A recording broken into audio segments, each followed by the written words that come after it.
finance We that? cut our meetings.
Susan too.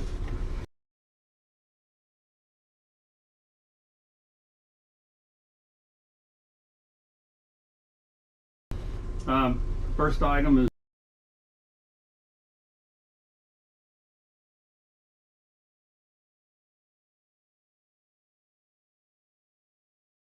approval of the overnight programming up to, become G, because it makes sense to do it right after we do the presentation. Not.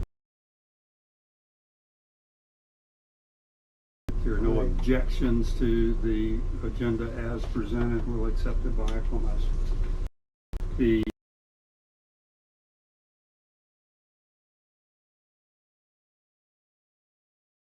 Are there any changes? If not, we'll Move to approve.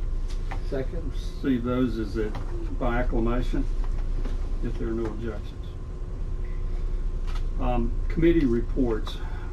We'll be dealing with the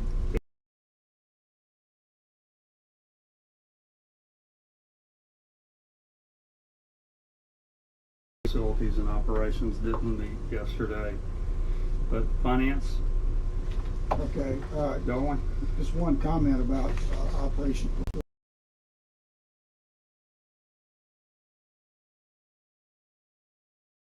on the painting. We can get a little bit of paint that we need to finish that. Other than that, that'll be resolved in short order. Anyway, let's move on to considering the fact that school had started and our attendance was down quite a bit. We did make $250,000 profit. If you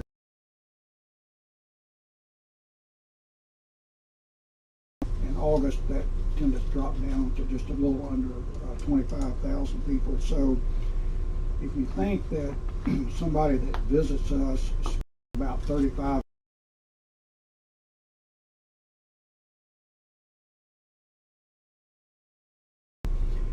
So last month we sold 18,600 less tickets than we did the previous.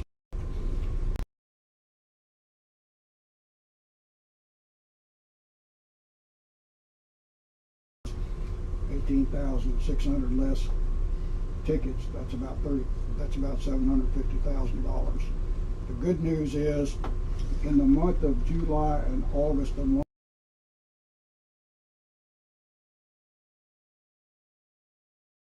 $16,000. Now, in the capital reserve account, we have $7,235,000. That does not include the cash that we get $8.4 million in cash and cash equivalents. So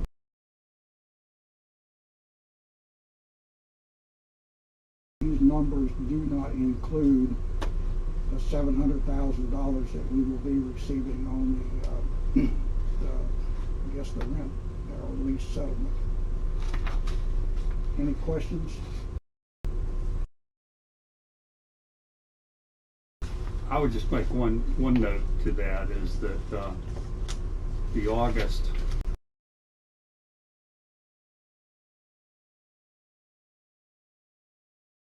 to equal July. Never has. You know, it's always a drop off as we start our seasonal. One other minor thing. I know we're going to talk about it later, but the opportunity that we have, that'll definitely improve our revenue. That completes my report, Mr. Chairman. Roy?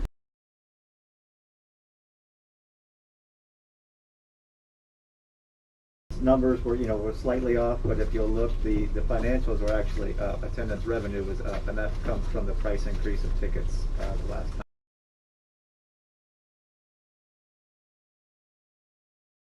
Variance for 2019, we're right there. So those numbers versus we treat 2020.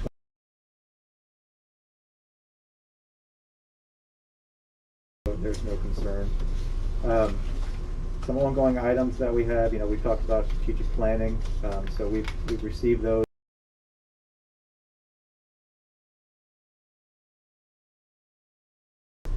Select and do a RFQ or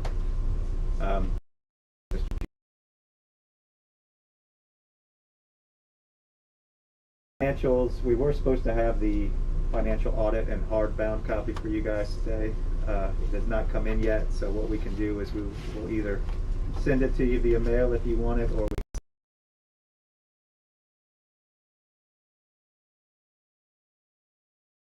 we sign off of approval for that. What you'll see here later is the proposal for the budget, so that's what this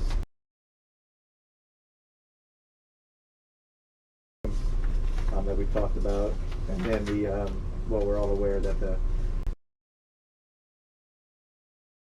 between PPDA and American Financial Group have been approved by JBRC and SPA.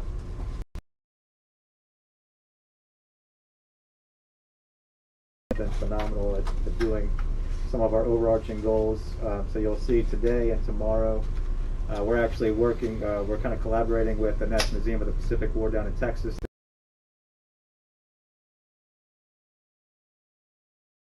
Any guests that come onto the ship, they'll have access to that symposium to watch it and participate in that symposium going on in the Stovall at the and tomorrow.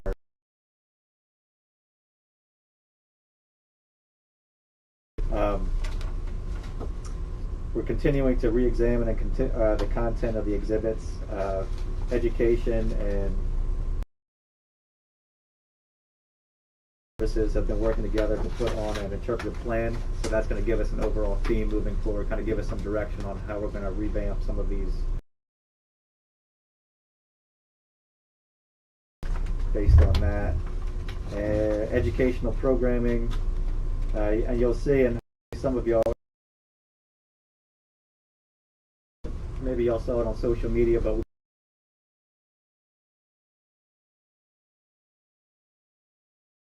for kids and stuff to learn about first responders on the naval ships. They were able to participate in building a commemorative wreath for the 9/11 victims and doing some, hands-on learning activities and engagement there. So we are working. We have a committee on free public events, commemorative events, Veterans Day, Memorial, offering free to the community as moving forward. So really just expanding our audiences and building out.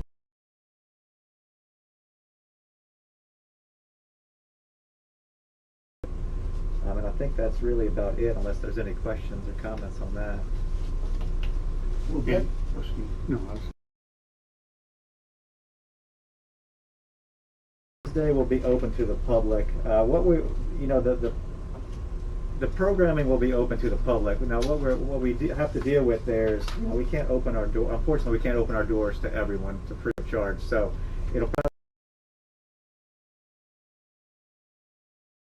access to these programs, these ceremonies, if you will, and they're free and open to the public. People want to go onto the ship. No, I understood the firemen paid to come aboard. Is that correct? Firemen, we gave out, for 9/11, we gave out the people that participate in the walk, I think extra tickets.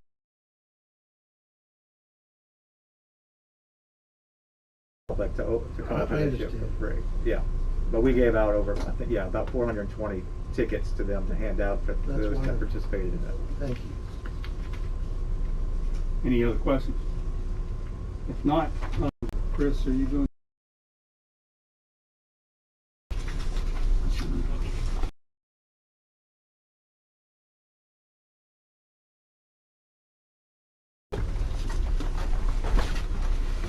Thank you guys for the few minutes here to discuss. I gave everybody a full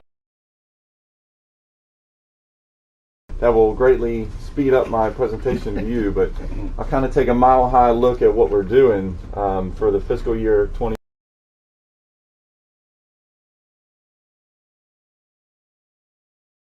Where we didn't really have an idea of what the budget was going to be. Do you not have a plan, Wayne?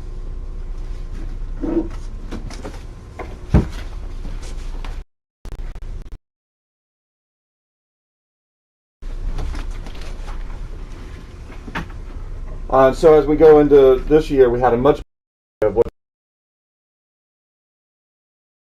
to move and try to attain our goals, but be able to pivot if we need to, based on COVID and then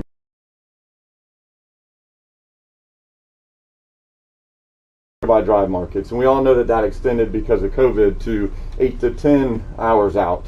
So we're going to partner with the CVB and the PR and South Carolina PRT to try to reach these people and try to create more interest amongst the locals and do some of that with the programming that Roy is talking about. And then take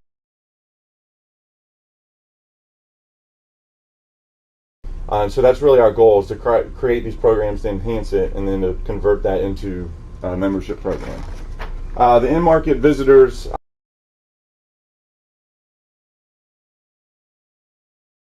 'cause and trying to reach visitors in those drive markets to get them down here. And then obviously we always want to hit our locals, and to do that we're doing more of that part of our museum. And day groups, that's probably the hardest audience to target right now, because the day group canceled because of the Delta variant. So it's really hard to tackle our day group goal of 10,000 people this year. But we'll do the best we can to try to meet with our tour operators to figure out what their feel to identify the targeters, the travelers within a distance coming to Charleston. So we're trying to reach them before they get here. A lot of that with the to get those value-added experiences. We're trying to create the new tours. We're trying to create new things that we can offer them once they get here. 9/11, we'd have a 9/11 event. If we have a specific, like today's POW MIA Day, so we have programming right now online to gear towards that and tell the stories.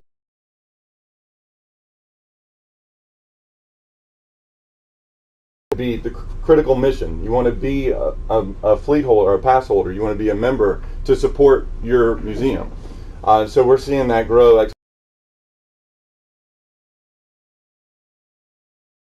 This is our goals for sales and marketing as far as admission. It's different than the budgeting approach. This is what our ambitious goal to reach the amount of tickets sold and the revenue for each of these programs.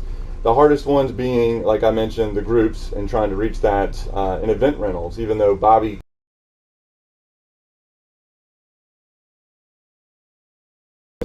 but the day groups have still not come back, and we are keeping a sharp eye on that, and we'll know more as we attend some of these conferences.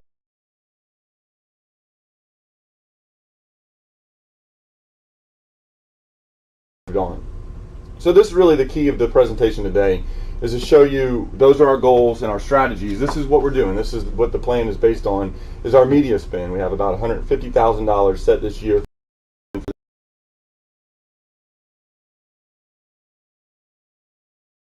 that we're going to launch. And so this is how we're going to divvy that up. Out of home, out of your house, is about a quarter, as our digital spends, paid social media. Day groups is much smaller, again, because we want to be able to pivot and be efficient, and we don't want to waste a lot of money putting ads for day groups out only to have COVID stop us in the track.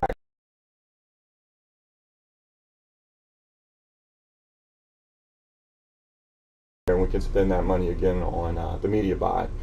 Friends of the Fleet too, you may say that's pretty low, but we need to be able to handle the sales that we create. So if we put a lot of money into that Friends of the Fleet and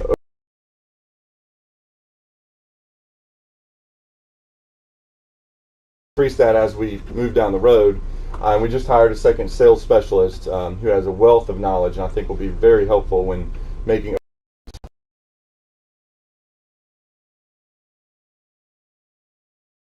contingency fund for the creation of these public programs that Roy's talking about.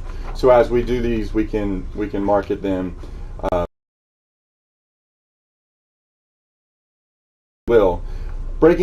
Breaking down those specific strategies, the tactic for out of home is we're going to finish contracts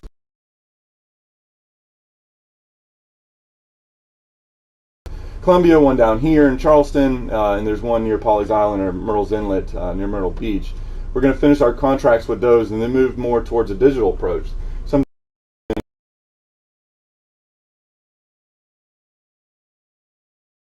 To capture more attention and really pivot there. We're going to go into the airport. The Charleston Airport did a wonderful job, bringing back.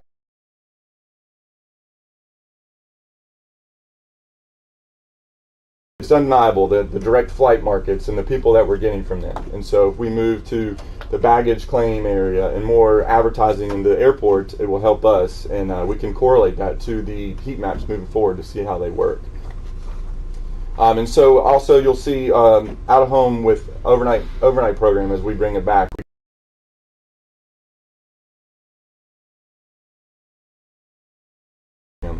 And then when we get to digital, we've when we started last year, we were still transitioning out of a long-time agency of record with Raw Murdy into our new one, Crawford. And with that transition is challenging enough, and then you add COVID and the change of traveling trends. But we've done a wonderful job coming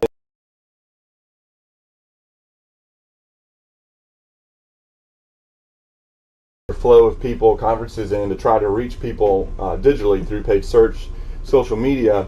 And Adara is paired with, there's a co-op opportunity with the state PRT to where we can buy much smaller portions of big media buys without having to commit and put money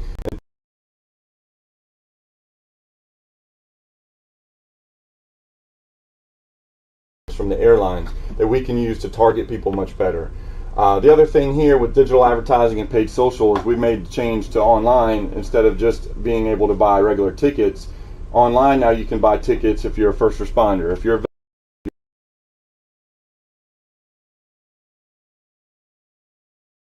to this, you're going to see web transactions get improved even more than we've seen. We'll have better data on that. We'll see how well our ads did. We can only track that up to a certain point, and then if somebody had to a certain degree. So we're excited to see Adara and our partnership with PRT there and what we can do.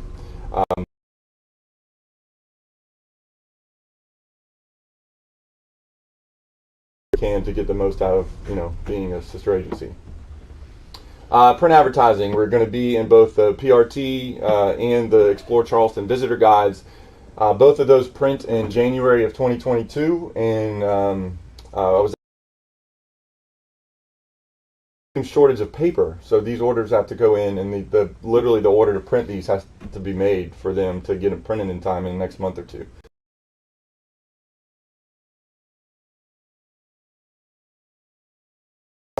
And then Southeast Publications probably looks foreign to you. That is our partnership with campgrounds. And so we've got campgrounds all across the strait, the KOA, Edisto Beach, Myrtle Beach State Park.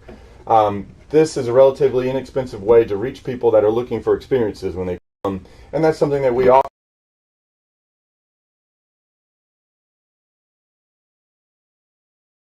Sense with our budget and saw immediate return. A lot of people telling us that they saw it from those campgrounds. And part of the reason we moved the billboard we have closer to Myrtle Beach to one of the biggest campgrounds that they have up there. And so that really is my relatively brief presentation on the full bound plan that you have that goes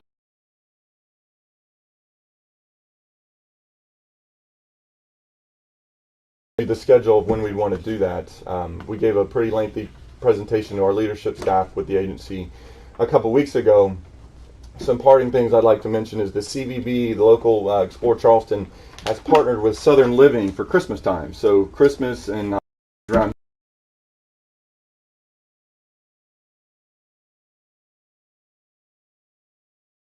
with Southern Living, a huge spend for us with Southern Living to get travel around that time of year out. You'll remember last year we had the Charleston grant that Allison helped us repurpose from the dog tag exhibit to holiday marketing, and it made an immediate and a very apparent difference.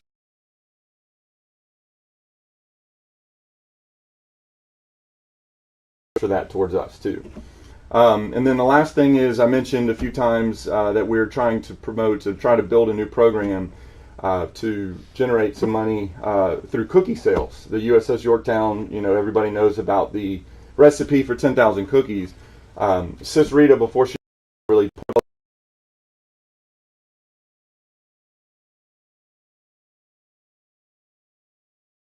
from Charleston Pops, they're moving into Mount Pleasant and off of I think it's Highway 41. They have a new place where they're going to develop cookies, and they're a supplier for a lot of different baked goods around here, but they're moving from Allendale into Mount Pleasant, and they're going to partner with us. He's a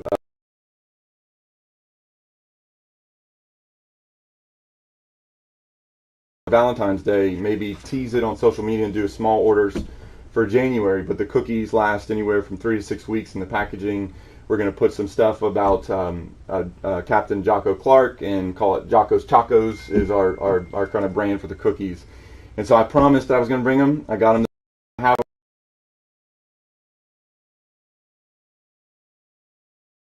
for the time. I appreciate it. Chris, the POW thing for today, was that announced somewhere So it's other than just through the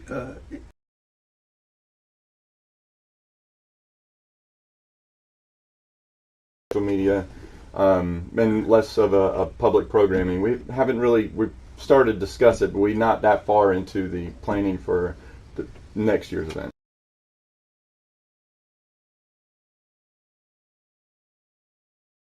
thing about what's going on at Patriots Point? Yes, sir. They get a very in-depth visitor guide about our museum. If we have special events, we tell them about it, but we're not to a point where we have programming throughout the day to give you a guide and say there's this and this and this and this at the time schedule.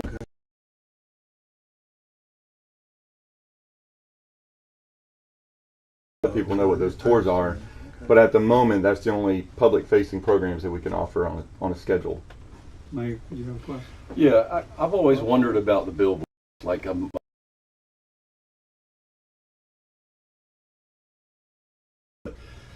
I don't have any data. I was just wondering if we have any data on the effectiveness of billboards. I'm a big fan of digital, and I'm just wondering, you know, if there what the balance is between billboards and digital.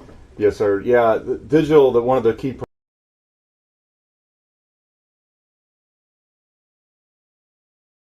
expensive to create those vinyls and then place them there for the year, and then you have to pay the cost to have them changed. And as you get closer to Charleston, they get more and more expensive. The one that we have now was huge because we kind of stopped all of our other spend, and we're trying to grab people. Not more of our whole entire marketing budget was that specific billboard. So we're getting away from that. A lot of our contracts changed; they were extended.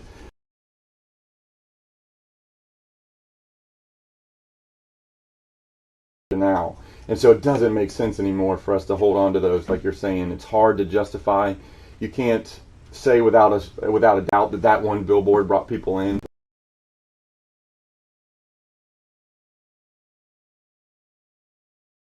Going into downtown is very expensive. Okay. Yes, sir. Any other questions? Thank you. No, thanks, Chris. Very welcome. Thank you.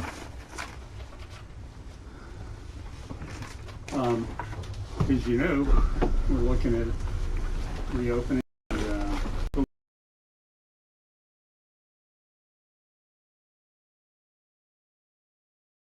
I don't know where it's. I'll come over here. Take this off. Speak to you. All right. Good morning, everyone. Good morning. My name is Sarah. If you don't know me, so I'm just going to update you all on where we're at with our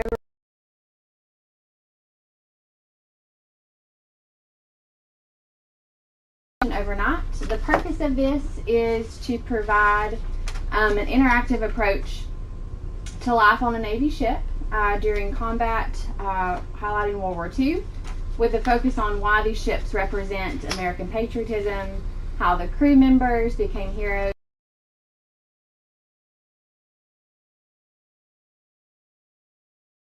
So our goal is to bring the museum to life for our guests and teach them about the importance of why we're here.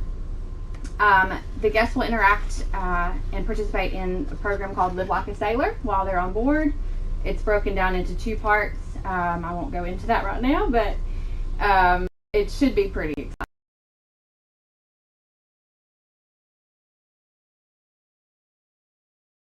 The guests to include naval jargon so that we are creating a more comprehensive Navy focused program. We've already filmed our initial promotional video, and we'll be doing at least 2 others as we roll out once the dates are confirmed and we roll out our more concrete.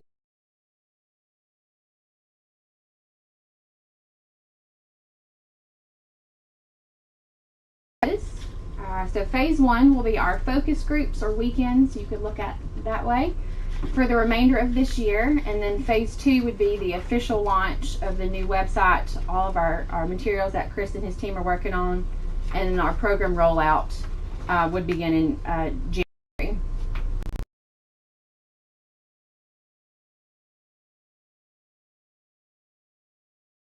The 19th through the 21st, and then in December, the 3rd through the 5th, the 10th through the 12th, and the 17th through the 19th. So these would be 5 total weekends.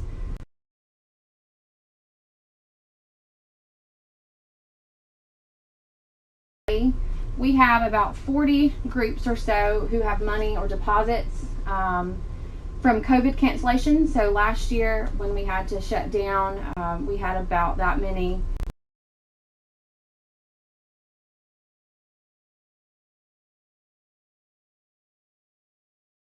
From staff, and schedule a small number to test out our new program, which would allow us to work through the kinks to make sure that it's something that they enjoy.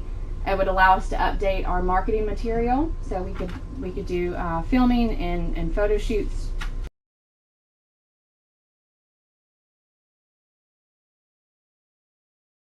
Again, we would book no more than 100 for these weekends, these 5 weekends this fall, and it would not be public information. So staff would be scheduling the groups based on phone calls, emails. It's not through our website. They're controlled booking.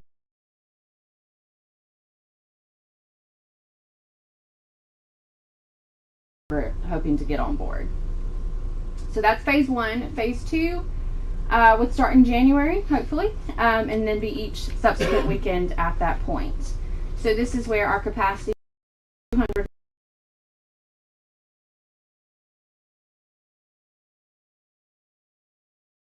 Groups on our waiting list, because currently a group can come to the website and we've got information coming soon. If you would like to know more, please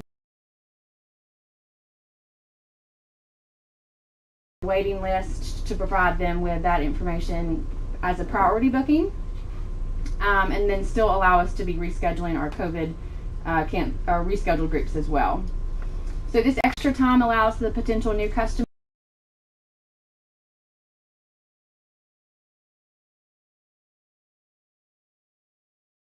and the capacity for the phase 2 opening would be 200 as opposed to the 600 that we operated at previously.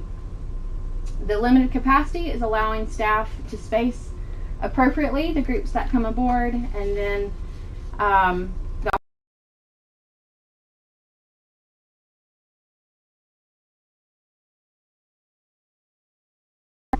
first and foremost, we're limiting the capacity to the program as we reopen. The focus groups, 100 people, no more than that. Probably closer to 50 is the goal.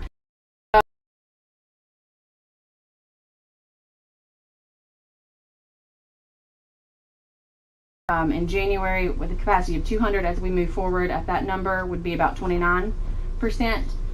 So the birthing compartments are more than adequately spread and cleaned prior to arrival. Our groups will be treated as a family unit, so when they travel,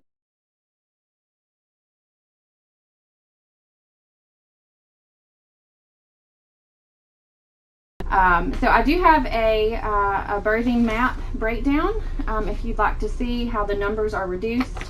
So I've got this if you'd like to look at it. And then what we can do is we'll use the phase 1 dates this fall to test out how best to space the bunks. And by that I mean we mark them off.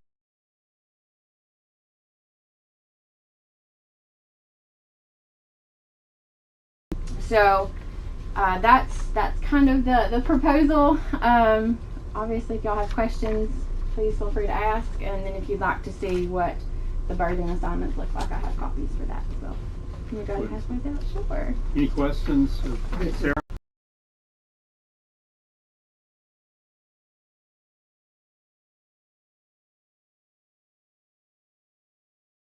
Says they pay for these, or is that part of the $85? It is not included because we don't have because we no longer, so Top Shelf, we had a contract and they served all of our meals.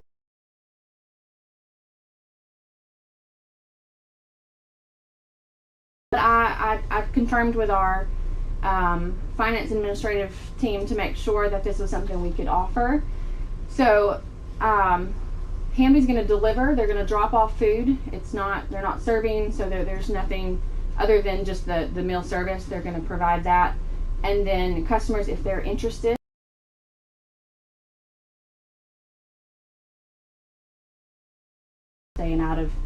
the meals for now. So they buy their meals.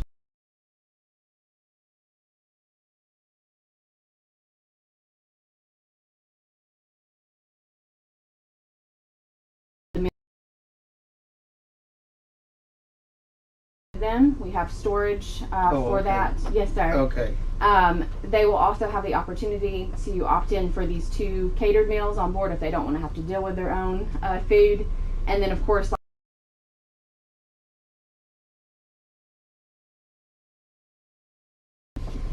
Any other questions? Thank you, Sarah. okay. The Museum Education Committee yesterday considered this and is offering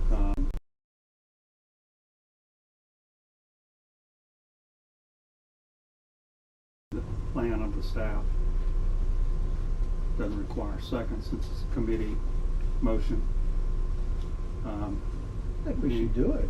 And we, you know, Rory and I have talked. I mean, you can always take a look at this. I really like the way they're doing sort of.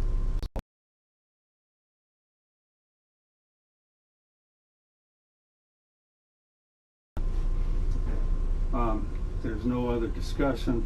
All in favor of moving forward with the approving the resolution to move forward the camping program, say aye. Raise your hand. All opposed? Ayes have it. It's unanimous. Okay.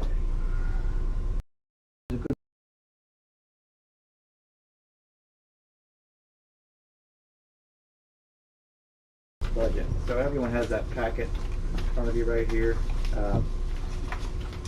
So the revised budget, we went back and looked at, and this was the budget that was approved. I guess what was that back right before I got here. So I'm trying to just adjust it a little bit.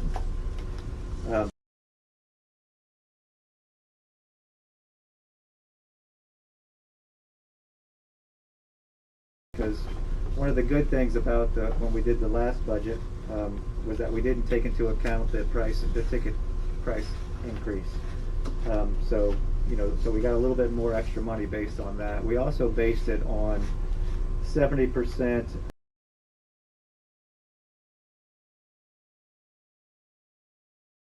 And that is actually based on Impacts survey. Impacts is a company that does nationwide surveys.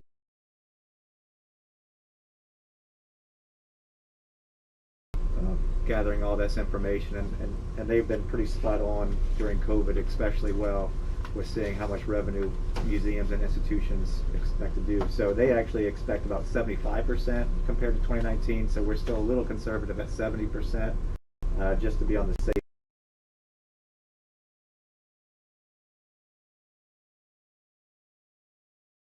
Is camping. Camping, you'll see that we brought that down a little bit for the proposed budget on revenue shares, because I think the original budget called for camping to be open sometime in October, so we pushed that back. We know that we're not going to open camping full.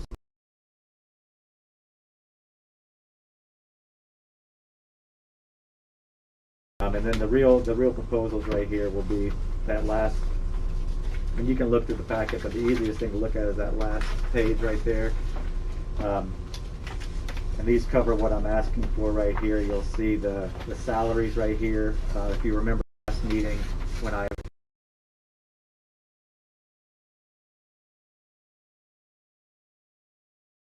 these 2 positions right here to run. One is the visitor services, bringing back a visitor services, museum services department. And the other is to bring on a registrar to help maintain and care for our collection, which we desperately need. I'm also bringing back,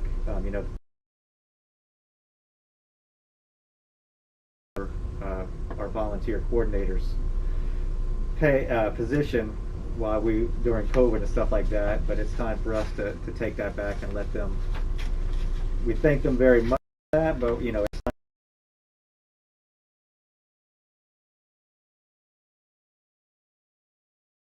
Staffing help for them. And you'll see there, the employer contributions, that number's right there. Some contractual services right here, the aircraft restoration. We're working with the foundation. Our goal is to get all of those aircraft up on that flight deck you know, back up to presentable. We have all been up, we know what those conditions are.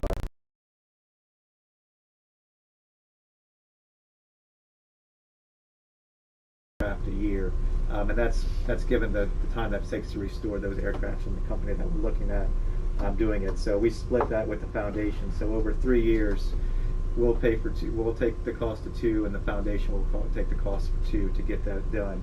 So that's where you see that number there.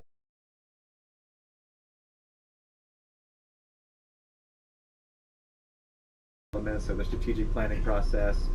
Some affiliation memberships, expanding that out and expanding our dues and stuff like that to kind of get us a little bit better into the museum world, and expanding that.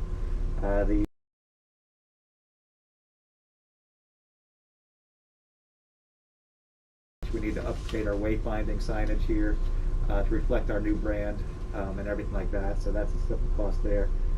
Education, that $20,000 right there, go to covering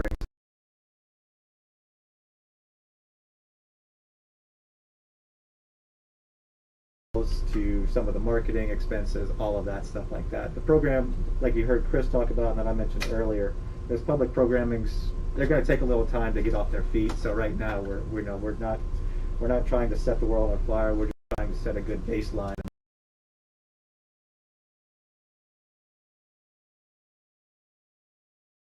$5,000, and that's really to cover some of the minor costs. The original budget, we're able to keep camping down, mainly because, I mean, if you look at camping, the biggest line item in that budget was $400,000 for catered meals that we're not doing.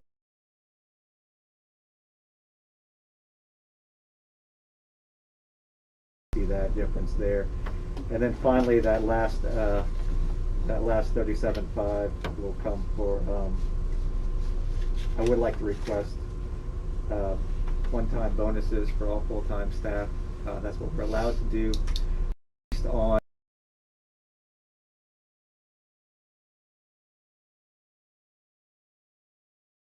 easily well-deserved. So I don't think and I think this is a good way to show, you know, the board to show their appreciation for all of the hard work that the staff has been able to go through this past time.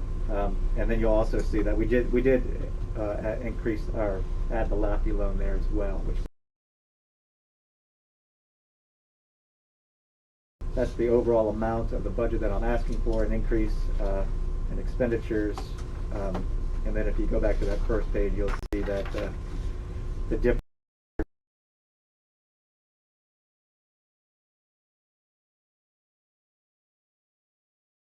Back on the very first. Yeah, right Okay. there, that net revenue.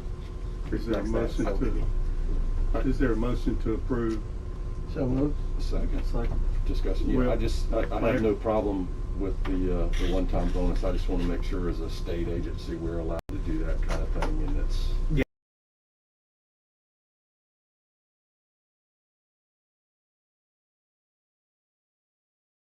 I think it was probably the first year in a while. Okay. Well, we did something similar at the town last year after all we went through with COVID and everything, so I certainly applaud that. Any questions? Just one question. Yeah. Are we making interest?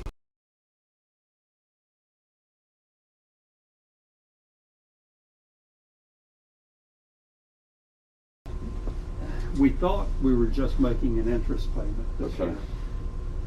But the proviso, we've learned, as it was written, actually applied to next year.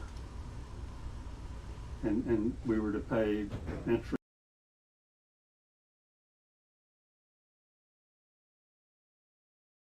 What has happened, though, we talked to the treasurer's office, and they have just delayed.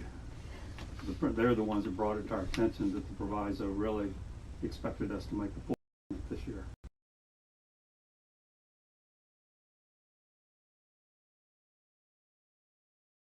Coming through, and I think it just got a little confused.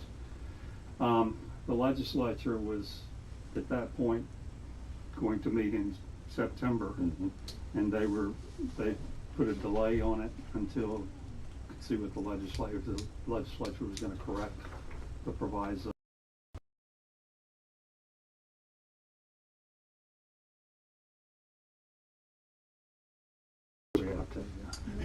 you know, we actually kicked around in one of our meetings a couple months ago about doing that. That's what I anyway, thought, so, yeah.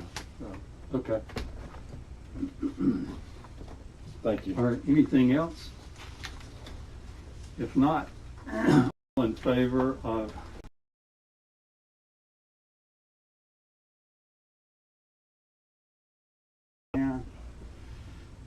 all opposed, unanimous.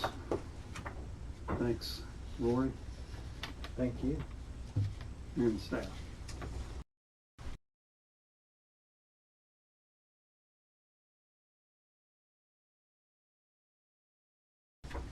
Chair will entertain a motion to move into executive session for the purpose of discussing contractual, legal, and personnel matters pertaining to the authority.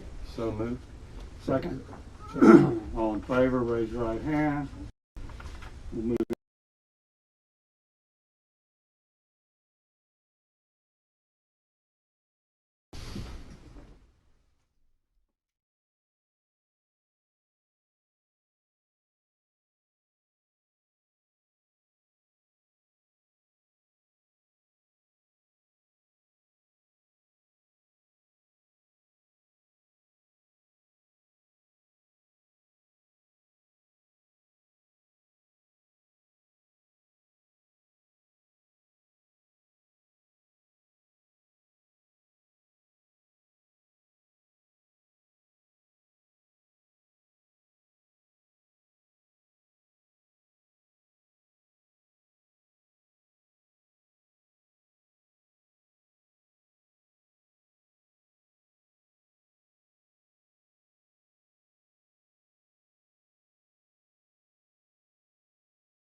stream? Yes, sir. Okay, we're back in. We're out.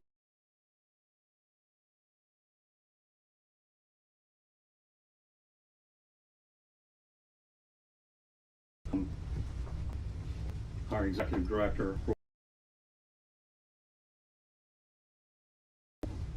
of the board for many years now. I would The move it. chair to do that, so. has been moved. Is there a second? Second. Any discussion? If there's no discussion, all in favor of the resolution to appoint Lori our secretary, signify. Resolution passes. If there is no other business to come before the board, we'll stand adjourned. Thank you. Roy, you got another Nice job work. now. I know.